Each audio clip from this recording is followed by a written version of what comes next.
Shalom semuanya. Kayaknya belum terlambat yang ngucapin selamat Natal nih, masih ada bunga-bunga. Dan tentu selamat tahun baru. Ini bersejarah juga buat aku dan istri karena ini ibadah onsite perdana kami berdua di New Wine, di rumah kami pun di gereja lokal kami baru berani mulai sebulan sekali. Dan pertama Natal kemarin, jadi ini perdana juga kita beribadah.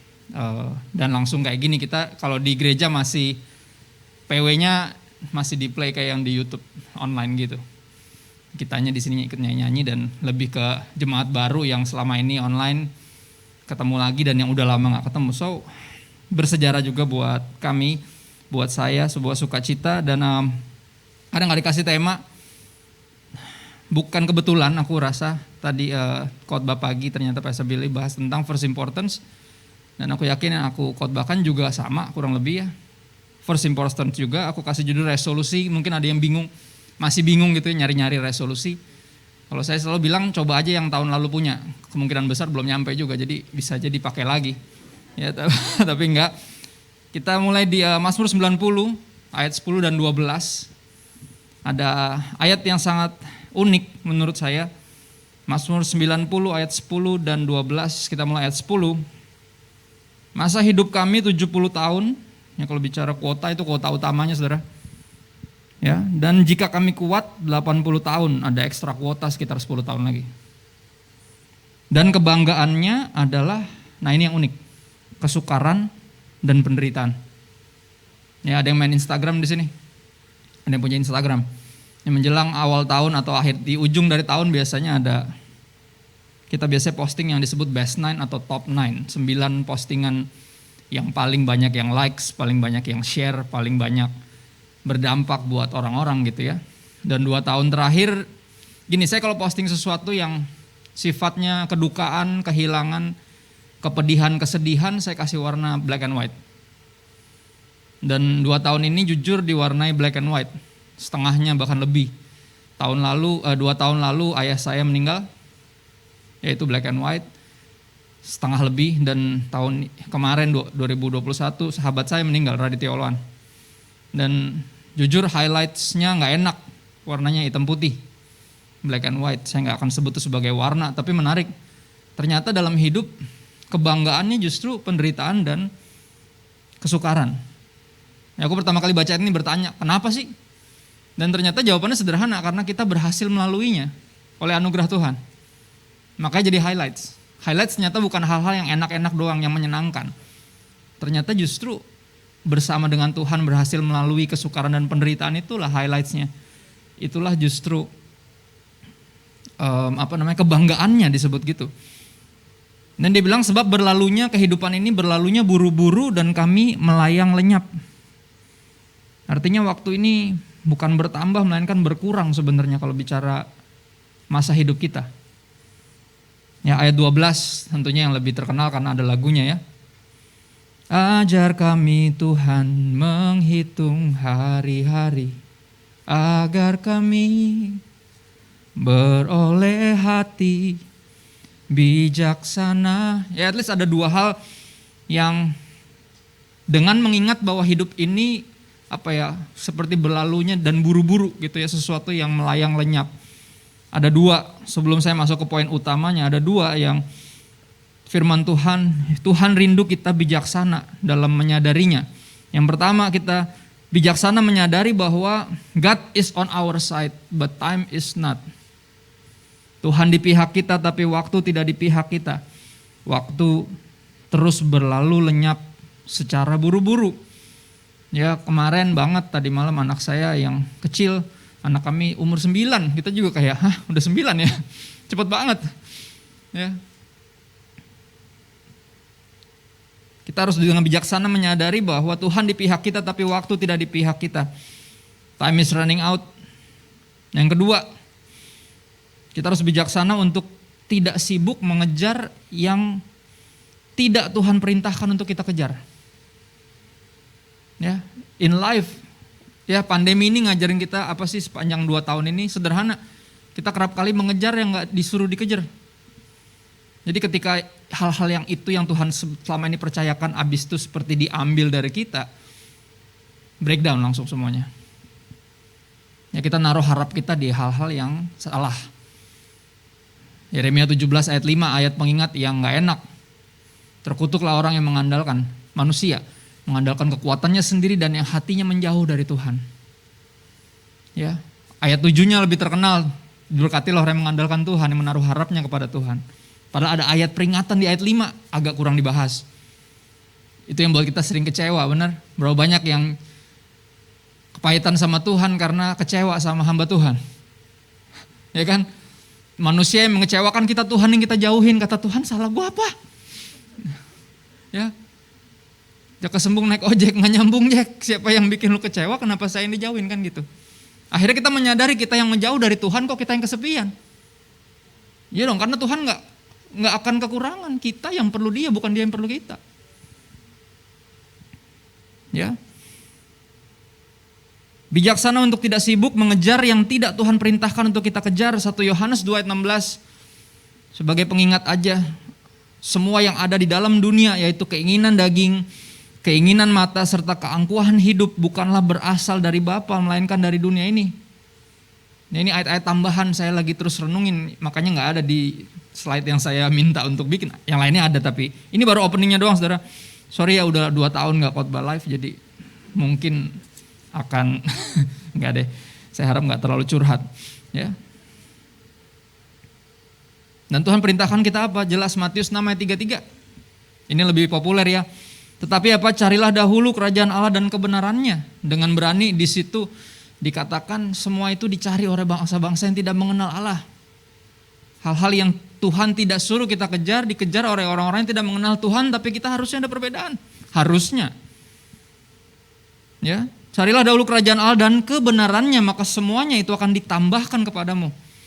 Ya 2 tahun terakhir ini kita diingatkan, disadarkan bahwa semua yang selama ini kita andalkan ternyata cuma tambahan. Artinya bisa ada dan enggak, dan mestinya enggak ngaruh.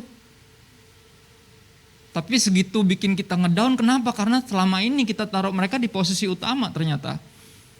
Kita gak bisa pungkiri itu. Ya, gak bisa pungkiri itu.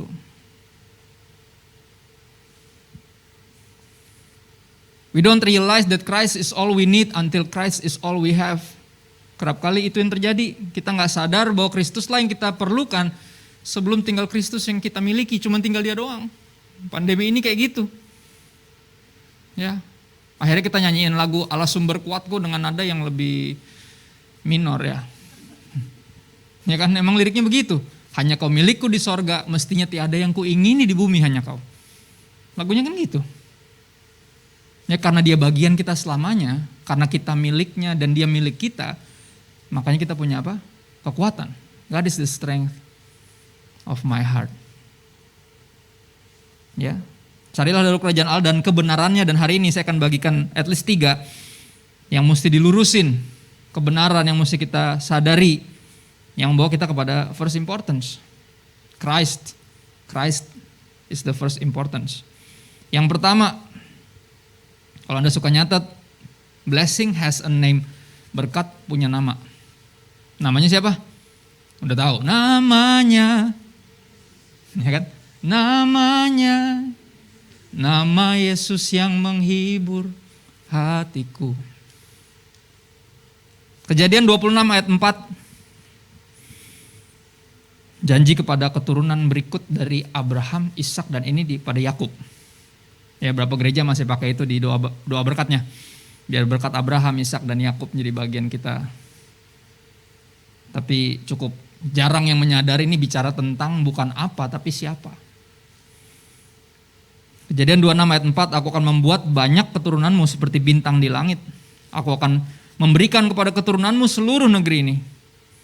Dan ini jadi kunci nih di sini, oleh keturunanmu semua bangsa di bumi akan mendapat berkat. Di Galatia 3 ayat 16, Rasul Paulus mengingatkan kepada jemaat di Galatia, adapun kepada Abraham diucapkan segala janji itu dan kepada keturunannya, tidak dikatakan kepada keturunan-keturunannya seolah-olah dimaksud banyak orang, tapi hanya satu orang. Dan kepada keturunanmu yaitu siapa? Jadi karena Kristus, melalui Kristus semua bangsa di dunia diberkati. Makanya Natal mengingatkan kita bahwa dia juru selamat dunia. So semua orang harus tahu. Go tell it on the mountains, over the hills and everywhere. Everyone should know about Jesus. Karena dialah sang berkat itu. Blessing is a name. Ya, jadi kalau dengar kata berkat jangan kayak orang-orang dunia ini langsung afiliasinya ya kan langsung mikirnya kaya, sehat, cuan, pikirnya langsung ke sana. Kan gitu. Benar gak? Jadi ketika itu semuanya absen sepanjang pandemi ada loh. Ya, pelayan Tuhan. Saya juga kaget. Saya taunya sebagai hamba Tuhan, pelayan Tuhan.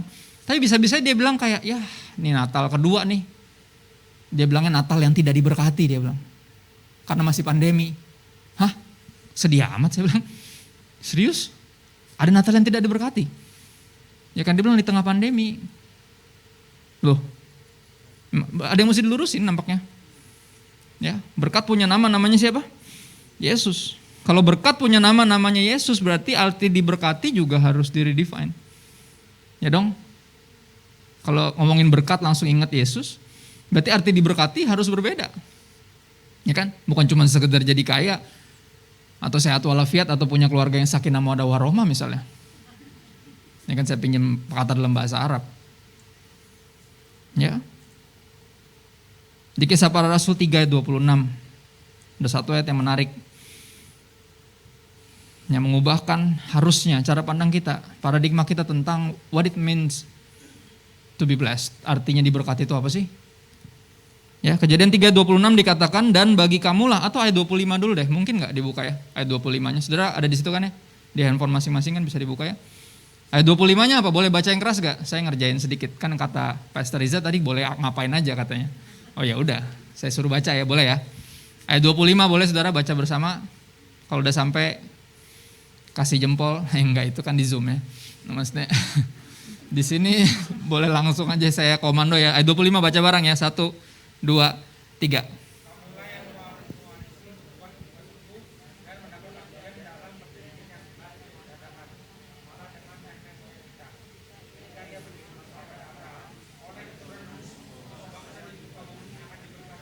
Masih ngomongin hal yang sama ya.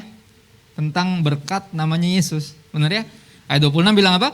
Dan bagi kamulah pertama-tama Allah membangkitkan hambanya dan mengutusnya kepada kamu. Siapa dia? Yesus. Buat apa? Supaya ia, Kristus memberkati Anda dan saya. Dengan cara apa? Financial breakthrough. Mujizat kesembuhan. Enggak. Dengan cara apa? Memimpin Anda dan saya, kita masing-masing kembali dari segala kejahatan kita. Menarik. Ya. Artinya apa? Kalau ada orang yang datang bilang kepada kita bahwa he's living a blessed life while dia hidup dalam dosa. That's not a blessed life. Blessed life itu hidup dalam pertobatan. At least itu kata firman Tuhan, bukan kata saya. Mukanya jangan gitu, biasa aja. Ya, jangan kesal sama saya. Karena benar, pas 2015 ya saya full time, diminta full time pelayanan dan saya jawab iya akhirnya. Karena background saya desain grafis. Saya nggak sekolah Alkitab walaupun almarhum ayah saya dosen di sekolah Alkitab. Ya, dari kecil nggak pernah disuruh jadi pendeta. Dia bilang kalian nggak perlu jadi pendeta, nggak harus, tapi harus jadi pelita. Artinya nanti ngapain aja harus memuliakan Tuhan. Ya, apapun profesinya. Pada akhirnya hamba Tuhan bukan bicara profesi tapi devosi, pengabdian, sikap hati buat siapa kita melakukan yang kita lakukan. Ya akhirnya gak kepikiran jadi pendeta. Kan dibilang dari awal gitu, dibebasin kan. Ya udah, ujung-ujungnya begitu. Ya diminta jadi pendeta sama idola saya lagi, Robert Sutanto kan gitu ya. Dari kecil saya dengerin di kaset, diminta datang ke rumah, diajak makan. Ya kan kalau udah politik meja makan susah ya. Jadi agak nggak bisa objektif ya. Jadi nggak, karena apa? Dia minta bantu untuk full time jadi teaching pastor. Saya bilang saya nggak sekolah Alkitab loh. Ya, padahal dalam hati saya, gue mau potongin rumput juga mau. Maksudnya saya terberkati sekali, terberkati dari kecil dengerin lagu-lagu itu, lagu-lagu mereka ya. Dan mimpi apa bisa melayani Tuhan bersama dengan mereka. Dan akhirnya 2015 saya ambil langkah iman itu bersama dengan istri. Karena gak gampang ya. Dia gak bersiap untuk saya jadi pendeta ketika kita menikah kan 2010. Bener gak? Gak kepikiran kan? Untuk akhirnya ngambil jalur yang pure kayak keluar dari atas perahu terus jalan di atas air. Ya kan? Ya dong. Mending bukan masalah jalan di atas air, kalaupun dibiarin tenggelam gak bisa berenang juga. Nggak sekolah Alkitab gimana coba? Terus jadi teaching pastor. Akhirnya apa di 2015 saya jadi teaching pastor, saya excited. Pertama yang saya cari adalah orang-orang yang Kristen-Kristenan. Kayak saya dulu. Teman-teman saya at least yang saya tahu. Ya, dengan harapan apa saya bisa ngajak mereka bergereja. Karena saya tahu nggak bisa kita jadi Kristen tanpa komunitas. Ya, kita nggak bisa. Dan ketemu salah satunya di salah satu platform sosial media. Dan saya tahunya dia nih emang Kristen dari dulu, cuman begajulan kayak saya dulu. Ya, terus saya tanya, apa kabar lo? Aku bilang gitu kan. Terus dia bilang, puji Tuhan bro. Wah, kedengar kata puji Tuhan agak lega ya, karena senang berarti berarti udah bertobat nih kan gitu ya. Jawabannya soal depannya puji Tuhan gitu. Puji Tuhan bro, gini. Karena aku lihat juga sama, postingannya bagus-bagus ya. Kayaknya bisnisnya juga lancar, keluarga juga kayak harmonis kayaknya ya. Dari postingannya, mana kita tahu kan yang lainnya kan. Aku bilang ya puji Tuhan gini segala macam. Terus aku nanya, lu gereja di mana lu? Kan gitu. Pengen tahu dong, saya selalu penasaran karena berharap kalau ada yang belum bergereja, pengen saya ajak bawa. Karena pikiran saya sederhana, ketika saya nakal dulu sering ngajak-ngajak orang. Pas tobat kenapa diem-diem, ngerti ya? Kebalik kan harusnya ya. Kalau nakal sendirian aja gitu, gak usah ngajak-ngajak kayak kan. Pas bertobat semua orang harus diajakin kan gitu. Jadi saya pengen banget tuh ngajakin. Terus saya tanya gereja di mana, terus jawaban dia aneh. Dia bilang gini, waduh gue gak gitu-gituan sih bro. Hah? Gak gitu-gituan gimana?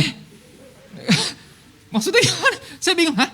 Kok orang Kristen jawabannya puji Tuhan? Dia bilang, gue tanya gereja di mana, jawabannya gak gitu-gituan gue. Hah? Gak gitu-gituan gimana? Saya masih bingung kan, masih berusaha processing nih. Apa sih yang went through his head gitu. Ketika dia dengar kata bergereja, terus dia bilang kayak, ngapain sih lagian ke gereja? Biar diberkati. Gitu. Malah ngeledek. Saya kayak, hah? Belum selesai nih loadingnya nih, masih terus berkecamuk. Saya bingung mau marah, apa mau nangis, apa mau muntah, bingung kayak campur gitu loh. Kayak ada ya orang yang segininya gitu ngerasa kayak, apa sih, gue gak gitu-gituan gitu. Lagian ngapain sih ke gereja biar diberkati. Akhirnya saya langsung mulai nyambung nih di kepala, oh berarti orang lain nih, orang-orang dunia atau yang gak sungguh-sungguh sama Tuhan walaupun Kristen, ya agamanya, ngelihat kita nih, yang sungguh-sungguh sama Tuhan tuh kayak orang-orang, ngerti ya? Kayak orang-orang yang apa ya? Pesugihan ke Gunung Kawi tuh gak? Kayak deketin Tuhan tuh mau dapetin sesuatu. Itu di pikiran mereka. Maka dia bilang gitu, ngapain sih gue gereja lagian? Biar diberkati. Kata dia gitu. Padahal kan enggak, kita kan enggak datang mau ngambil apa, justru kita apa? Datangnya dengan mental apa? Dengan apa kan ku balas segala kebaikanmu. Ya jangan panjang-panjang, ntar royalti. Nah bercanda. Bener gak? Ya kan, yang bener kan gitu. Kita bukan datang untuk mau dapetin sesuatu lagi dari Tuhan kayak kurang. Dia memberkati kita. Justru kita datang dengan apa? Hati yang seperti orang-orang Majus dari timur yang datang dengan apa? Di mana dia raja yang baru dilahirkan itu? Kami datang untuk menyembah dia dan mereka bawa apa? Persembahan. Ya kan? Akan pernah ku bawa selain yang terbaik. Ya kan? Tapi di mata nampaknya ya di beberapa di pandangan orang-orang nih kita datangnya tuh kayak gitu. Ada udang di balik bakwan gitu. Ada motivasi terselubung di belakangnya. Padahal kan enggak. Belum selesai saya bete, baru udah mulai nyambung, tiba-tiba dia nyambung lagi. Dia bilang gini, ngapain sih ke gereja biar diberkati? Terus belum selesai saya tarik napas, belum kelar. Dia bilang gini, I'm living a blessed life, dia bilang. Gue gak perlu gitu-gituan gereja-gereja. Ih, sombong amat. Ya kan? Gue kayak, wah gila ini masih gesrek juga sama kayak gue dulu. Ternyata gak berubah. Ya dan saya udah di situ saya langsung kayak wow. Begini banget ya. Arti blessed life tuh begini banget ya ternyata. Di pemandangan banyak orang apa? Kayak tenar, sehat walafiat, gemah ripah loh jenawi, sakinah mawaddah warahmah yang tadi saya pakai. Lihat gak? Bahkan di mata orang Kristen sendiri itu arti diberkati. Ya. Padahal kalau ngelihat ngeledeknya dia, nadanya dia ngeledek tentang berjemaat, bergereja, sungguh-sungguh sama Tuhan, walaupun saya tahu berasumsi itu salah ya. Cuman saya langsung berasumsi ini pasti nggak ngaco nih cara dia nyari duit nih. Kemungkinan besar. Ngerti ya?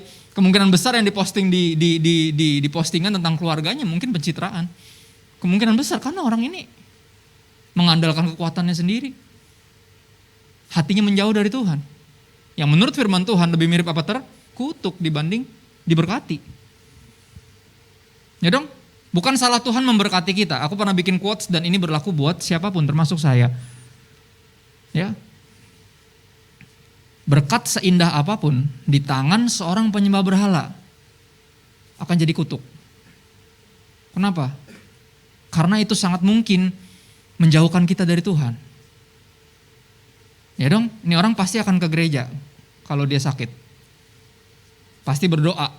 Benar ya? Baru menyadari, iya ya, saya yang perlu dia. Benar kan se-Simpson-Simpsonnya Simpson, ngerti ya? Berdoa kan? Akhirnya loh, 20 tahun jadi hakim Israel gak pernah berdoa. Gak pernah dicatat sekalipun berdoa, sekalinya berdoa udah ditiang, matanya udah gak ada, kekuatannya udah gak ada. Yang ditakuti disuruh ngelawak.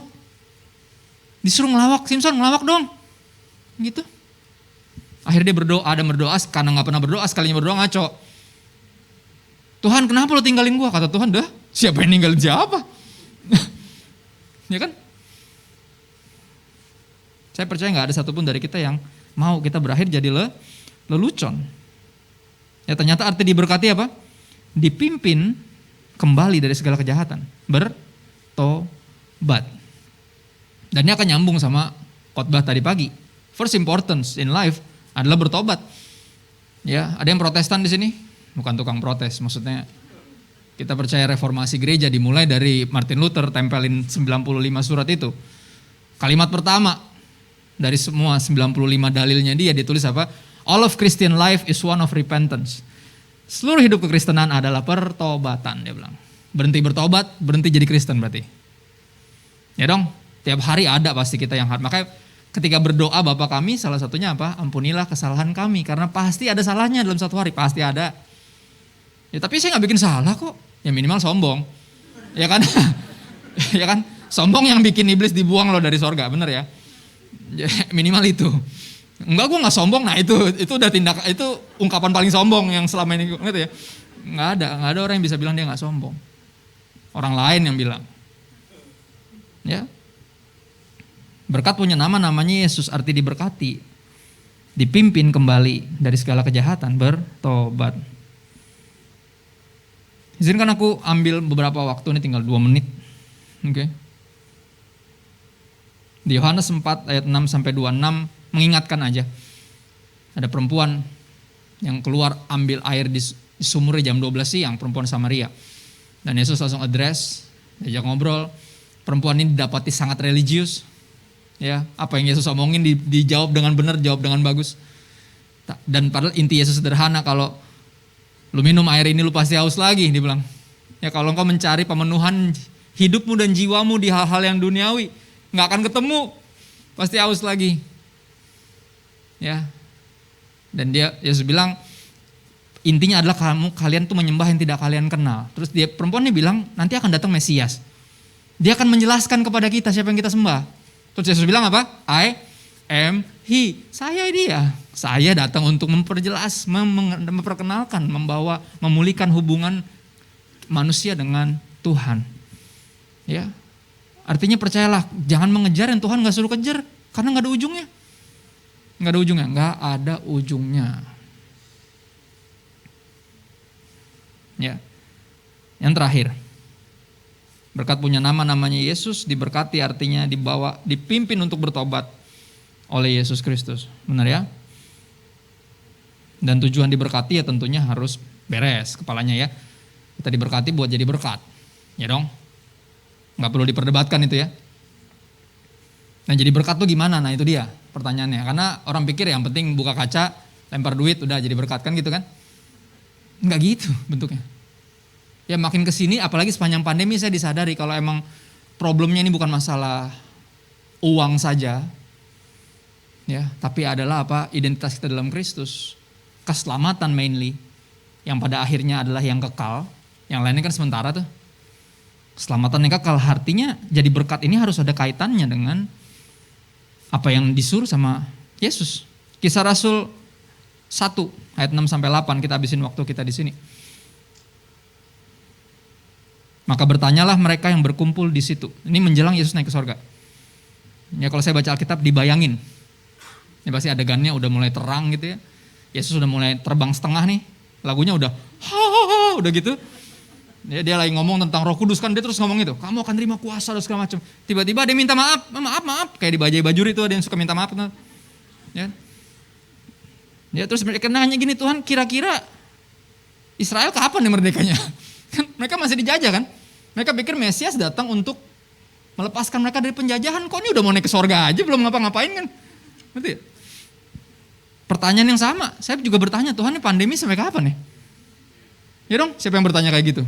Saya juga nanya, kan kepo juga ya, nggak enak juga natap layar terus nih kan gitu, pengen banget, udah lama banget nggak kayak gini.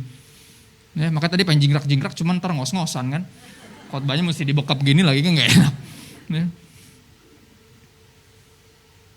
Kira-kira kapan ya Israel merdeka? Jawabannya nggak enak banget. Jawab Yesus, engkau tidak perlu mengetahui masa dan waktu yang ditetapkan Bapa sendiri menurut kuasanya. Artinya apa? Jawabannya gini. Kayak orang-orang bule sering jawab, none of your business. Bukan urusan situ.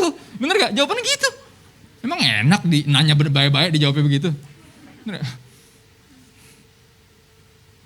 Ya kan? Tetapi apa? Tetapi kamu akan menerima kuasa. Lihat, this is first importance. Ya, orang yang bertobat akan nurut sama perintah Sang Raja, Sang Tuan, Sang segalanya. Ya, bagian kita bukan bertanya-tanya, Tuhan udah berapa purnama? Berapa Natal saya masih jomblo aja gitu loh. Kira-kira kapan saya ketemu pasangan hidup?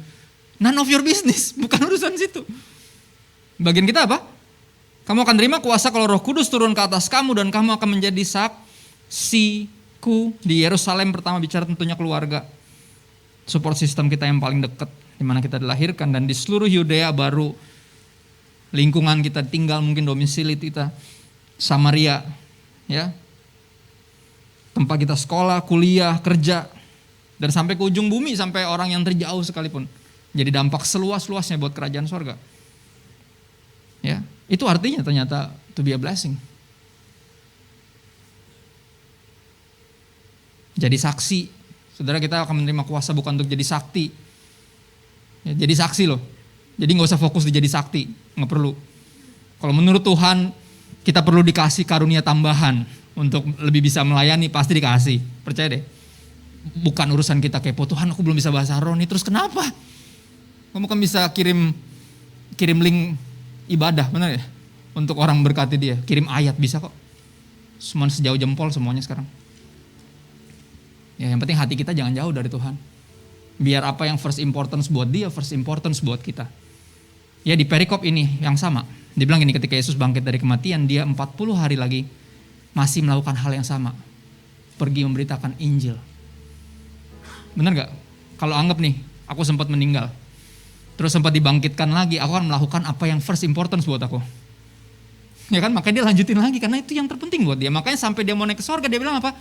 Pergilah. Jadikan semua bangsa muridku apa? Lanjutkan. Itu yang dia bilang.